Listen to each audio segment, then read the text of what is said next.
اعوذ باللہ من الشیطان الرجیم بسم اللہ الرحمن الرحیم۔ کیا ہوگا؟ ماں بیچاری کی ساری زندگی پردے ڈالتے بیت گئی۔ ابا نے آ کے پوچھا کہاں گیا وہ کہتی ادھر ہی تھا، مجھے بتا کے ابھی آ جائے گا، وہ مجھے کہہ گیا تھا کہ میں نہیں ادھر ہی تھا، کچھ بھی نہیں، ایسی کوئی بات ہی نہیں۔ ساری زندگی پردے ڈالتے بیت گئی۔ ابا کئی دفعہ گھر میں لڑائی کی، بیٹے کو مارا، اماں نے آگے بڑھ کے پتر کے حصے کی مار بھی کھائی، لیکن اسی بیٹے کی شادی کر دی تو اماں کو پتا چلا کہ اوہو میں تو سمجھدار ہی نہیں تھی، میرا تو پتر مجھے کہہ رہا ہے اماں تو بھی تو کبھی سیانی ہو جایا کر، اگر وہ بولتی ہے تو ہی چپ کر جا، تو پھر اسے احساس ہوتا ہے کہ اوہو میں تو ساری زندگی بیوقوف رہی، میں تیرا دفاع کرتی رہی، تیرے حصے کے تھپڑ کھاتی رہی، اور مجھے آج تو نے بتایا کہ تو سیانی نہیں تھی، آج تو نے بتایا کہ تو عقل مندی نہیں تھی، اماں تجھے کیا پتا، میری بیوی کے سامنے تو ہی سیانی ہو جا۔ وہ ٹوٹ جاتی ہے، بکھر جاتی ہے، وہ کبھی پلٹ کے دیکھتی ہے تو اسے بڑے سارے زخم تازے ہو کے دکھائی دیتے ہیں، وہ یار میں ہی سیانی نہیں تھی۔ سنو نا، امام حسن رضی اللہ تعالیٰ عنہ فرماتے ہیں امام حسن نے کوئی لمبا وقت نہیں اپنی والدہ کے ساتھ گزارا، چھوٹے تھے تو سیدہ فاطمہ الزہرا رضی اللہ تعالیٰ عنہ وصال کر گئیں، پر شیر خدا کے پتر کی بات دیکھیں، امام حسن کہتے ہیں لوگوں میں جب تھوڑا سا باشعور ہوا اور مجھے چیزیں تھوڑی سی دکھائی دینے لگی تو میں نے کبھی اپنی اماں کے ساتھ ایک پلیٹ میں کھانا نہیں کھایا تھا۔ حضور ساری دنیا کھاتی ہے تو آپ نے کیوں نہیں کھایا؟ تو فرماتے ڈر لگتا تھا کہ کہیں ایسا نہ ہو کہ جس لقمے کی طرف میری ماں اپنا ہاتھ بڑھائے کہیں میں نہ اٹھا لوں، بے ادبی نہ ہو جائے، ڈر لگتا تھا۔ میں نے یہاں تک بھی نا، کیونکہ ماں تو ماں ہوتی ہے، میں نے یہاں تک بھی ماں کا احترام کیا، روٹی کھانے میں بھی تقدیر نہیں کی۔ یہاں ماں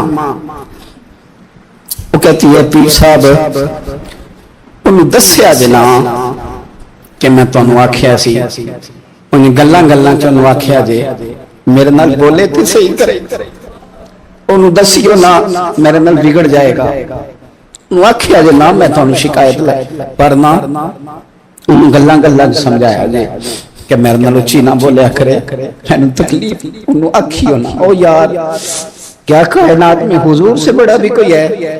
لیکن حضرت حلیمہ سعدی آئی ہیں تو کیا میرے نبی اٹھ کے کھڑے نہیں ہو گئے؟ حضور نے اکرام دیا تو اکرام دینے سے قد بڑا ہوتا ہے، چھوٹا تو نہیں ہوتا۔ خدا را اپنے بڑوں کا اکرام کرنا سیکھیں۔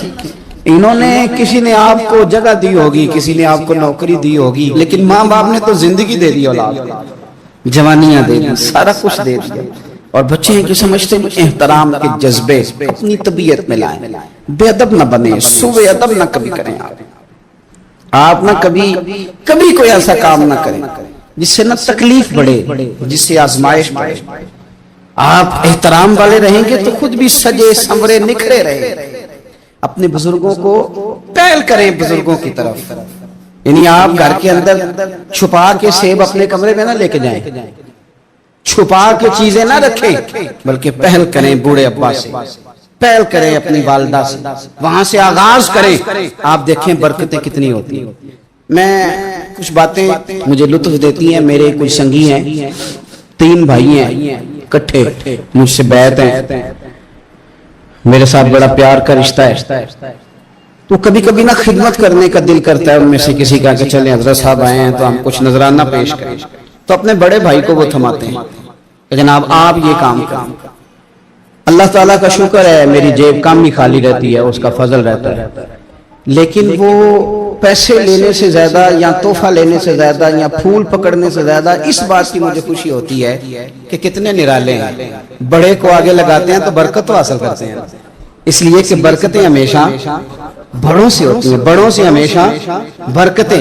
یہ پھول کا تحفہ بڑے بھائی کو دے کے جب آگے کیا جاتا ہے تو میرے دل کو اچھا لگتا ہے، مجھے قرار آتا ہے کہ یار یہ لہجہ ٹھیک ہے، یہ انداز یہ ٹھیک ہے، اپنے بڑوں کو آگے رکھیں، بڑوں کو کلام کرنے کا موقع پہلے دیں، گھر میں کوئی چیز لائیں تو تقدیم کریں۔ ہمارے ہاں نا اب جو استادی شاگردی آئی ہے نا، یہ بڑی خطرناک ہے۔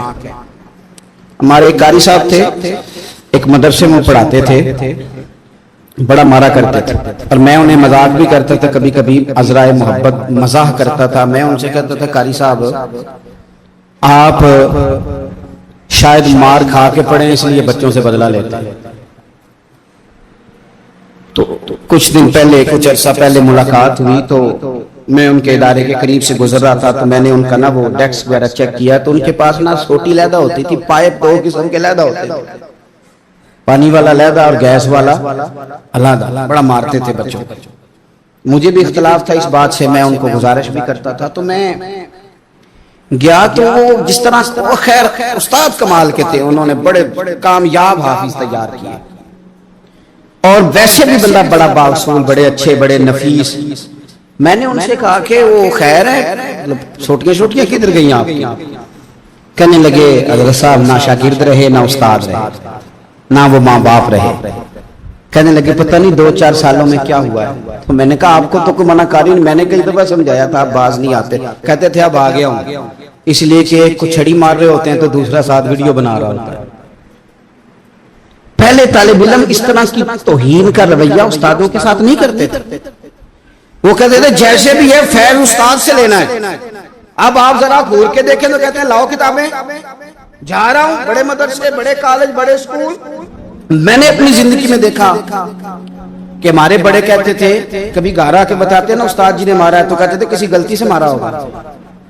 اور اس طرح کے سخت لفظ بولتے تھے کہ ہمیں لگتا تھا کہ ہمارے بزرگ ہمارے ساتھ زیادتی کر رہے ہیں. وہ کہتے تھے کہ مینوں ہڈیاں چاہیے نے پڑیا ہو رہے, یہ لفظ کہتے تھے میرے ابا جی میری اماں, ہڈیاں دیا جی سانوں پر دیا جی پڑیا. اب کیا ماحول ہے, ڈر آتا ہے. چے گھورتے ہیں, ان کی اماں آگے کہتی ہے تو 8,000 کا مولوی ہے, میرا 1.25 کروڑ کا بچہ ہے, تیری طاقت کیسی ہوئی چودھری کے بچے کو ہاتھ لگانے کی؟ اتنی تیری جرت کہ انہوں نے میرے بیٹے کو ہاتھ لگایا. کروں گی نا کل بندے اکٹھے تیری کراؤں گی چھوٹی مسجد سے, تو اتنی تیری طاقت کہ تو میرے بچے کو مارے. ہم نے نا پرموٹ کی چیزیں, پرموٹ. حضرت خواجہ حسن بصری رحمت اللہ علیہ فرمایا کرتے تھے ادب نہ ہو تو علم آ ہی نہیں سکتا. اس لیے کہ کتابیں رہنمائی کرتی ہیں, کتابوں کی ترجمانی تو استاد نے کرنی ہے. تو اگر آپ وہ احترام ہی نہیں ہے, وہ طبیعت ہی نہیں ہے, وہ ذوق ہی نہیں ہے, سیکھنے کا وہ خاص جذبہ ہی نہیں ہے. ہمارے صاحب رحمت اللہ علیہ فرمایا کرتے تھے بہت سارے لوگ بڑے بڑے درویشوں کے پاس جا کے خالی آتے ہیں. حضور کیوں؟ فرماتے تھے اس لیے کہ کشکول سیدھا نہیں کرتے, پیالہ سیدھا نہ ہو تو خیرات آیا نہیں کرتے, ادب نہیں کرتے, احترام نہیں کرتے, پیالہ سیدھا نہیں کرتے. پیالہ سیدھا نہ ہو تو وہ تو جو دینا وہ بھی نیچے گر جاتا ہے. احترام. ایک شخص نے نا حضرت سیدنا امیر معاویہ رضی اللہ تعالیٰ عنہ سے کہا کہ میں نے زیارت کرنی ہے حضرت امام حسین رضی اللہ تعالیٰ عنہ, مدینہ شریف جا رہا ہوں, میں نے ان کو پہلے دیکھا نہیں ہوا, تو مجھے بتائیے امام علی مقام رضی اللہ تعالیٰ عنہ کو میں کیسے پہچانوں گا؟ تو ابن عساکر دیکھیے گا حضرت امیر معاویہ رضی اللہ تعالیٰ عنہ فرمانے لگے تو مدینہ شریف جانا, ایک شخص لوگوں کے حلقے میں بیٹھ کے لوگوں کو دین پڑھا رہا ہوگا, مسجد نبی میں وہ چمکتا ہوا چہرہ لوگوں کو قرآن و سنت کی تعلیمات سے روشناس کر رہا ہوگا, اور فرمایا اس کے ارد گرد لوگ اس ادب سے بیٹھے ہوں گے کہ جیسے ان کے سروں پر پرندے بیٹھے ہوئے ہیں, ذرا حرکت کی تو پرندے اڑ جائیں گے. فرمایا جب وہ نورانیت والا ماحول تم دیکھو اور اتنے با ادب شاگردوں کے بیچ بیٹھی ہوئی ایک نورانی ہستی کو دیکھو تو سمجھ لینا وہی حسین ابن علی, وہی ہے امام علی مقام امام حسین, کہ جو اس احترام کے ساتھ لوگوں کو انہوں نے آداب سکھائے ہیں, اس طرح انہوں نے لوگوں کو سمجھایا ہے کہ ان کے شاگردوں کا یہ رنگ ہے کہ وہ تو سر نہیں ہلاتے کہ کہیں پرندہ نہ اڑ جائے. اس انداز میں جب لوگ, مجھے بات یاد آ گئی, امام احمد بن حنبل رحمت اللہ علیہ بہت بڑے محدث تھے, تو مجھے پتہ ہے اگر آپ مجھ سے پوچھیں گے نا اس دور میں فقہ سب سے بہترین کس کو آتی ہے تو میں آپ کو بتا سکتا ہوں, کیونکہ میرا شعبہ ہے نا. آپ پوچھیں گے صرف ناو کا استاد کون اچھا ہے تو میں بتا دوں گا کہ کہاں پہ ہے, کون ہے, میرا شعبہ ہے. اسی طرح سے میڈیکل کے شعبے سے وابستہ لوگوں سے آپ پوچھیں گے کہ ہارٹ کا ڈاکٹر کون سا اچھا ہے تو بتا دیں گے. پوچھیں گے بھئی میں نے ایک ناک کان گلے کے ڈاکٹر کے پاس جانا ہے, تو جس کا جو شعبہ ہے اسے پتا ہوتا ہے. مدرسے کے بچوں کو بھی پتا ہوتا ہے کہ کون سا آدمی کہاں بہترین پڑھانے والا ہے. ایک بزرگ تھے شاہ بقی الدین ابن مخلد, وہ کہتے ہیں مجھے پتا چلا کہ اس دور میں نبی کریم علیہ السلام کی حدیث جو سب سے بہترین پڑھاتے ہیں وہ امام احمد بن حنبل ہیں. ان کو حضور کی حدیث سے جو خاص شغف ہے وہ کسی اور کو نہیں. کہتے ہیں میرے دل میں لو لگ گئی، حالانکہ میں امیر گھرانے سے تھا. میں کشتی میں بیٹھا امام احمد بن حنبل کے پاس آنے کے لیے، رشتے میں طوفان آ گیا، کشتی اچکولے کھانے لگی. کسی طریقے سے ایک جزیرے کے ساتھ جا کے کشتی لگی، ٹوٹ گئی، بکھر گئی. میں جزیرے پہ اتر گیا، اور بھی کئی لوگ تھے. ایک مہینہ وہاں رہنا پڑا. بارشیں ختم ہوئی، موسم ٹھیک ہوا، ایک کشتی دکھائی دی آتی ہوئی. فرماتے ہیں کہ وہ اس کشتی میں بیٹھا، دوبارہ بغداد گیا. مجھے سفر طے کرتے 2.5 مہینے گزر گئے. وہ جزیرے پہ مہینہ پتے کھا کے بھی گزارا کرنا پڑا. نکلا تھا علم حاصل کرنے. جب بغداد شریف پہنچا، لوگوں سے پوچھا امام احمد بن حنبل کا مدرسہ کہاں ہے؟ انہوں نے کہا وہ مدرسہ تو بند ہو گیا ہے، وقت کا بادشاہ مخالف ہو گیا، مسجد مدرسہ سیل کر دیا. امام صاحب کہاں ہیں؟ کہا گھر کے اندر قید ہیں. ان کے گھر کو سب جیل بنا دیا، چاروں جانب پولیس کھڑی ہے. اور ویسے بھی بغداد میں کرفیو، ہر چوک چوراہے میں پولیس والے کھڑے. شاہ بقی الدین کہتے ہیں اتنا کچھ سننے کے باوجود بھی میرا جذبہ ٹھنڈا نہیں ہوا. وہ مہینے میں سفر کی صحبتیں گو سنا تھا کہ آستانہ یار دور ہے، پر ہم نے بھی ٹھان لی تھی کہ جانا. وہ سنا تھا کہ آستانہ یار دور ہے، پر ہم نے یہ ٹھان لی تھی کہ جانا ضرور ہے. کہتے پہنچ گئے. اب پتا چلا کہ کرفیو ہے، سڑکوں پہ پولیس کھڑی ہے، گلیوں میں چوکوں چوراہوں میں پہرے ہیں. امام صاحب تک تو جا کوئی نہیں سکتا. کہتے میں نے ایک شخص کی منت کی، میں نے کہا کسی طریقے گاڑی بتا. کہنے لگا میں اشارہ بھی نہیں کر سکتا، سخت حالات. وہ کوئی طریقہ. میں نے جب زیادہ تڑپ کے کہا تو وہ شخص کہنے لگا میں ان کے گھر کے قریب تجھے لے جاؤں گا اور گزرتے وقت صرف آنکھ کا اشارہ کروں گا. کہتے میں نے کہا یہ بھی ٹھیک ہے. ان کے گھر کے تیری تلاش میں پھرے نا ہم جنگل پہاڑ اور دشت. ان کے دروازے کے قریب اس نے اشارہ کیا. شاہ بقی الدین کہتے ہیں کہ میں گھر دیکھ کے آ گیا واپس. اب میں سوچنے لگا کہ کیسے امام صاحب تک پہنچنا ہے. بڑی تجویزیں سوچیں، بڑی تجویزیں، کام والا بن جاؤں، پھیری لگانے لگ جاؤں. پھر سوچا کہ اگر میں کچھ بیچوں گا ریڑھی پہ رکھ کے تو کوئی خریدنے نکلے گا، کوئی نہیں نکلے گا. کس طرح کروں، کیا کروں، بڑی سوچیں. بالآخر میں نے طے کیا اللہ اکبر. میں نے نہ کپڑے پھاڑ لیے، امامہ اتار دیا. فرماتے ہیں کہ ایک پیالہ مٹی کا خرید کے گلے میں رسی سے باندھ لیا اور امام احمد بن حنبل کی 3 گلیوں پیچھے میں نے دروازہ دروازہ صدا لگانی شروع کی. فقیر ہوں، اللہ کے نام پہ لینے آیا ہوں. کہتے ہیں ایک ایک دینار مانگتے مانگتے مانگتے مانگتے آزم یار منون دی خاطر اساں کی پیش وٹائے. کہتے ہیں مانگتے مانگتے نا میں امام احمد بن حنبل کے دروازے تک آیا. امیر گھر کا بچہ تھا، بڑے پیسے جیب میں ہوتے تھے. امام کے دروازے پہ صدا لگائی کوئی ہے اللہ کے نام پہ دینے والا؟ کہتے ہیں وہ نور بھرا دروازہ کھلا. ایک گورے مکھڑے والا، سفید داڑھی والا، سونے امامے والا، چمکدار آنکھیں، نورانی شباہت. کہتے امام احمد بن حنبل باہر آئے اور جیسے ایک دینار میرے پیالے میں ڈالنے لگے تو میں نے ہاتھ چوم کے کہا سونیا تیرے قربان جاؤں، میں دینار لینے نہیں آیا، محمد عربی کی حدیثیں سننے آیا. کہتے امام کی بھی آنکھیں کھل گئی. کہنے لگے اس حال میں آزم یار مناؤن دی خاطر اساں کی پیس بٹائے. کہا حضور کیا کرتا، یہی ایک طریقہ رہ گیا تھا، میں تو کہاں سے چلا ہوں، کہاں پہنچا ہوں، کیا کروں. امام صاحب فرمانے لگے پھر میں بھی بڑے دنوں سے پریشان تھا، کوئی سیکھنے والا نہیں ملا، تو مل گیا. کہنے لگا حضور میں روز آ جاؤں فقیر بن کے، آپ جتنا چاہیں 2 4 5 منٹ میں مجھے حدیثیں سنا دیں، میں اگلے دن یاد کر آیا کروں. کہتے 2 سال لگ گئے. شاگرد کہاں ملیں گے ایسے، کہاں مرید ملیں گے، گزر گیا دور. کہتے ہیں کہ میں نہ ہر روز فقیر بن کے جاتا، 3 گلیاں پیچھے مانگنا شروع کرتا، کوئی شک نہ کرے. 2 سال دروازے پہ جاتا، آگے پیالہ کرتا، امام ایک دینار ڈالتے اور مصطفیٰ کی حدیثیں سناتے. کہتے ہیں حالات بدل گئے. 2 سال کے بعد حکومت بدل گئی، امام کا مدرسہ بحال ہو گیا، رش ہو گیا. بادشاہ بڑا عقیدت مند تھا، جو نیا آیا اس نے بڑا کر کے ادارہ بنا کے دیا. جس دن میں گیا تو رش لگا ہوا تھا. کہتے ہیں حالات بدلے تو ہم نے بھی کپڑے بدلے، ہم نے بھی کپڑے بدلے، ہم نے بھی دوبارہ سے دستار باندھی.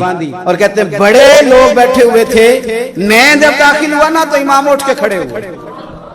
آپ فرمانے لگے پتر ادھر آ، تو آگے آ کے بیٹھ، لوگ دین سیکھنے آتے ہیں، تو فقیر بن کے مانگنے آیا تھا، اور میں بھی باقیوں کو پڑھایا کرتا تھا، تجھے میں دیا کرتا تھا، اور اب باقی پڑھا کریں گے، تجھے دیا جائے گا، اور آج تجھے سینے سے نکال کے دیا کروں گا۔ زمانے بدل گئے، حالات بدل گئے، وہ شخص چلا گیا، کون حکمران تھا کون نہیں تھا، لیکن استاد شاگرد کے ادب کی داستان قیامت تک باقی رہے گی۔ یہ قیامت، جب طبیعتوں میں احترام ہوتا ہے، جب ادب ہوتا ہے۔ آپ کو پتہ ہے نبی پاک صلی اللہ علیہ وسلم کو یہ ادب کتنا پیارا ہے، نبی پاک علیہ السلام اس احترام کے جذبے کو کتنا پسند کرتے ہیں۔ اللہ کے پیارے رسول صلی اللہ تعالی علیہ وسلم اس جذبہ احترام سے کتنے راضی ہوتے ہیں۔ حضور کس قدر زیادہ چاہتے ہیں کہ میری امت ادب والی بنے۔ نبی پاک علیہ السلام ادب والے لوگوں کے بارے میں اتنے راضی ہیں، اتنے راضی ہیں، اتنے خوش ہیں، حضور اتنا نوازتے ہیں۔ میں نے یہ حدیث پڑھی تو یوں لگا کہ جیسے روح وجد کرنے لگی ہے۔ بہقی میں امام بہقی نے لکھی ہے، اللہ کے پیارے رسول علیہ السلام فرماتے ہیں جو چھوٹے پر شفقت کرے اور بڑے کا احترام کرے، اللہ اسے جنت میں میری سنگت عطا فرمائے گا۔ یہ میرے قرب کا ذریعہ ہے، یہ چیز میرا قرب ملے گا، شرط یہ ہے کہ ادب والے بن کے، احترام والے بن کے، کبھی بھی سوء ادب نہ کریں، کبھی کسی مقام پر بے ادبی نہ کریں، آپ اپنا ذائقہ کبھی تبدیل نہ کریں۔ امام احمد بن حنبل کی جگہ وضو کر رہے تھے، ایک شخص کہتا ہے میں نے ساری زندگی گناہوں میں گزار دی، تو امام صاحب نا وضو کر رہے تھے جھیل پر بیٹھ کے، تو جھیل اس طرح ہوتی ہے، پہاڑ ہیں، اوپر کو پانی نیچے آ رہا ہے، تو کہتے ہیں امام صاحب نیچے بیٹھ کے وضو کر رہے تھے، تو میں اوپر بیٹھ کے نا وضو کر رہا تھا یا پانی پی رہا تھا، تو میں نے دیکھا کہ اتنے بڑے امام نیچے۔ کہتے ہیں میں نا میرے دل میں خیال ہے یار میں ساری زندگی غلط کاموں میں گزاری ہے، پر جو بھی ہے یہ رسول اللہ کے دین کے عالی ہے۔ کہتے ہیں وہ حضور کے دین کی عزت کرنے کے لیے میں اوپر سے اٹھا آ کے نا، تو میں تھوڑا پیچھے جا کے نیچے بیٹھ گیا، جو میری حاجت تھی پانی پینا تھا یا منہ دھونا تھا میں وہ کرنے لگا۔ کہتے ہیں امام صاحب نے بھی یہ نظر میری طرف دیکھی، پتہ نہیں انہوں نے کیا دعا دی کہ رب نے مجھے توبہ کی توفیق عطا فرما۔ میں اللہ کے فضل سے اللہ نے میرا دل موڑ دیا، اور میں رب کریم کی بارگاہ کی جانب میری توجہ ہو گئی، خدا نے مجھے اس ادب کی برکت سے اپنی بارگاہ کی طرف اللہ تبارک و تعالی نے مجھے موڑ لیا۔ بے ادبی تو بندے کو کفر تک لے جاتی ہے، بے ادبی تو کفر تک لے جاتی ہے۔ اگر بندہ بے ادب ہوتا ہوتا اللہ رسول کی بے ادبی تک پہنچ جائے تو دور نکل گیا، لیکن یہاں باقاعدہ بے ادبی کو پروموٹ کیا جا رہا ہے۔ کبھی بھی بے ادب نہ بنے، ادب والے رہیں، ادب والے بن کے جئیں، ادب والے بن کے دنیا سے جائیں۔ وہ درویش نے کہا تھا کہ بے ادباں مقصود نہ حاصل، نہ درگاہ ٹوئی، بانج ادب دے محمد بخشا، توڑ نہیں چڑھیا کوئی۔